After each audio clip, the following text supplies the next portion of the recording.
So I didn't always make my living from music. For about the 5 years after graduating from an upstanding liberal arts university, this was my day job. I was a self-employed living statue called the 8-Foot Bride, and I love telling people I did this for a job because everybody always wants to know who are these freaks in real life. Hello.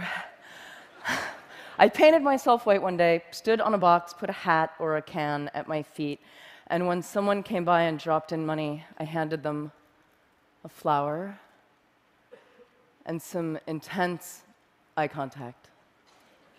And if they didn't take the flower, I threw in a gesture of sadness and longing as they walked away.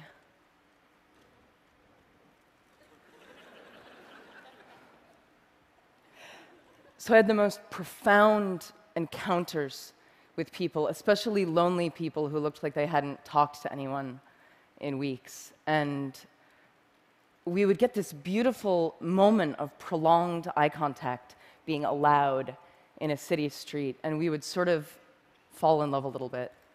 And my eyes would say, "Thank you, I see you."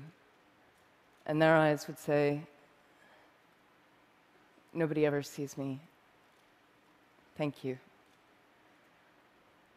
And I would get harassed. Sometimes people would yell at me from their passing cars, "Get a job!"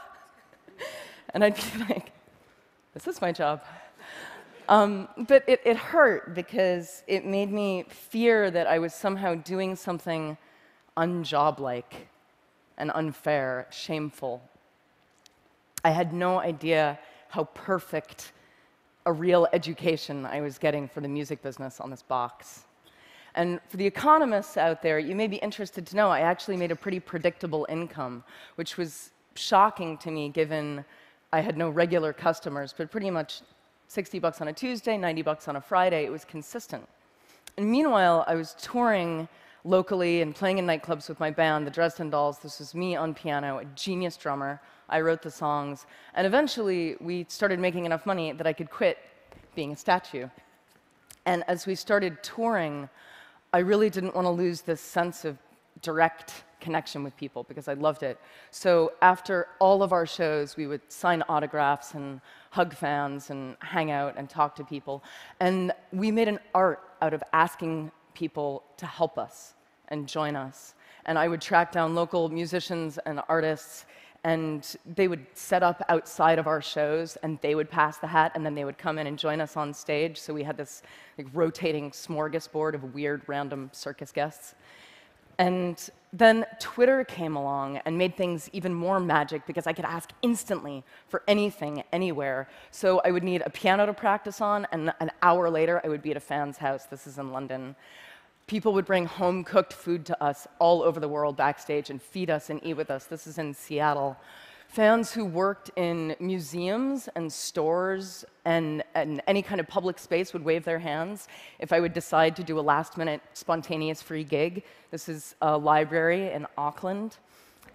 On Saturday, I tweeted for this crate and hat because I did not want to schlep them from the East Coast, and they showed up care of this dude, Chris from Newport Beach, who says hello. I once tweeted, "Where in Melbourne can I buy a neti pot?"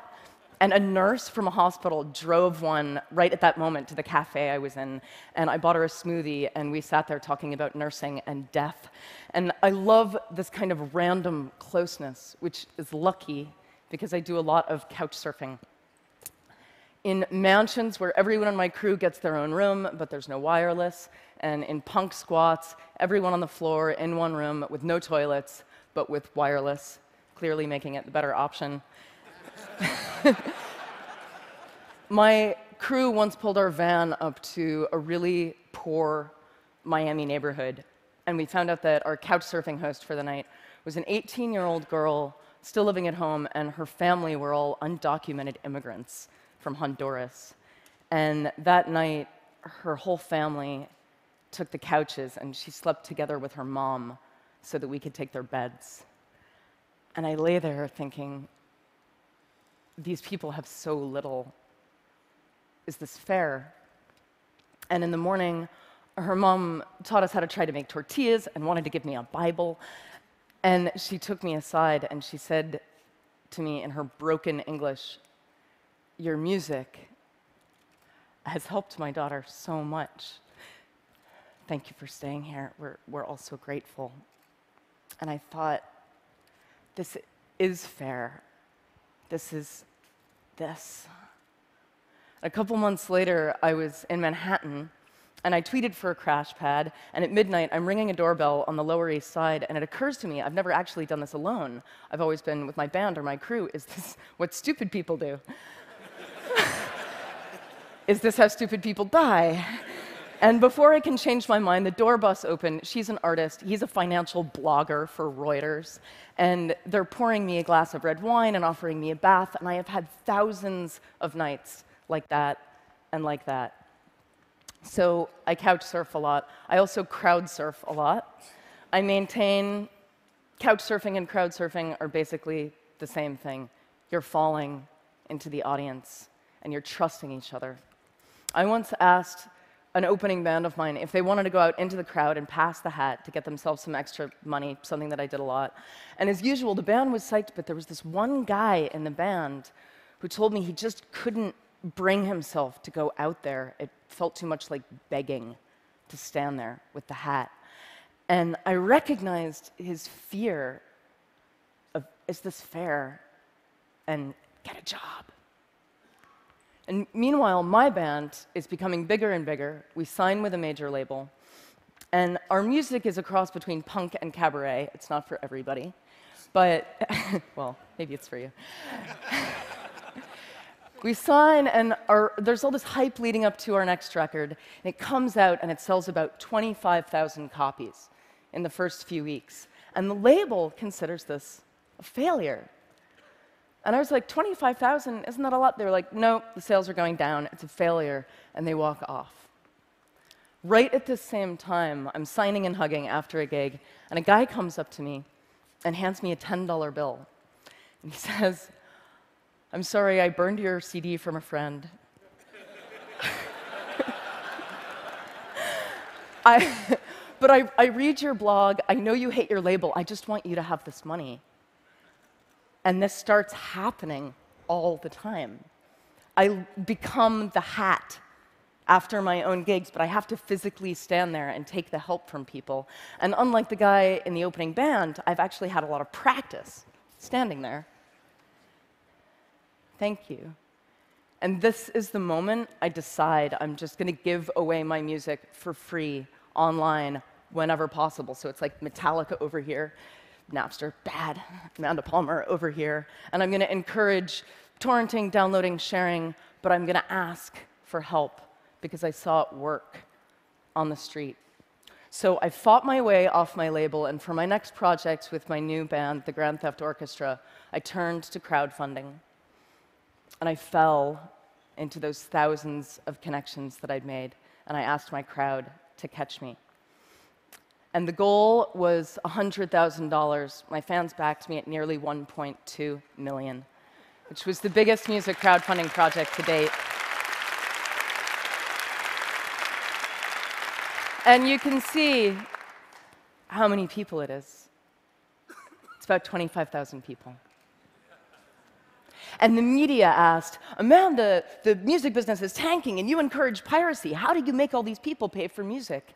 And the real answer is, I didn't make them. I asked them. And through the very act of asking people, I'd connected with them. And when you connect with them, people want to help you. It's kind of counterintuitive for a lot of artists. They don't want to ask for things, but it's not easy. it's not easy to ask. And a lot of artists have a problem with this. Asking makes you vulnerable. And I got a lot of criticism online after my Kickstarter went big for continuing my crazy crowdsourcing practices, specifically for asking musicians who are fans if they wanted to join us on stage for a few songs in exchange for love and tickets and beer. And this was a doctored image that went up of me on a website. And this hurt in a really familiar way. And people saying, "You're not allowed anymore to ask for that kind of help," really reminded me of the people in their cars yelling, "Get a job," because they weren't with us on the sidewalk, and they couldn't see the exchange that was happening between me and my crowd, an exchange that was very fair to us, but alien to them. So this is slightly not safe for work. This is my Kickstarter backer party in Berlin. At the end of the night, I stripped and let everyone draw on me. Now, let me tell you, if you want to experience the visceral feeling of trusting strangers, I recommend this, especially if those strangers are drunk German people. This was a ninja master level fan connection, because what I was really saying here was, I trust you this much. Should I? Show me. For most of human history, musicians, artists, they've been part of the community, connectors and openers, not untouchable stars. Celebrity is about a lot of people loving you from a distance, but the internet and the content that we're freely able to share on it are taking us back. It's about a few people loving you up close, and about those people being enough. So a lot of people are confused by the idea of no hard sticker price. They see it as an unpredictable risk. But the things I've done, the Kickstarter, the street, the doorbell, I don't see these things as risk. I see them as trust. Now, the online tools to make the exchange as easy and as instinctive as the street, they're getting there. But the perfect tools aren't going to help us if we can't face each other and give and receive fearlessly, but more important, to ask without shame. My music career has been spent trying to encounter people on the internet the way I could on the box. So blogging and tweeting, not just about my tour dates and my new video, but about our work and our art and our fears and our hangovers, our mistakes, and we see each other. And I think when we really see each other, we want to help each other. I think people have been obsessed with the wrong question, which is, how do we make people pay for music? What if we started asking, how do we let people pay for music?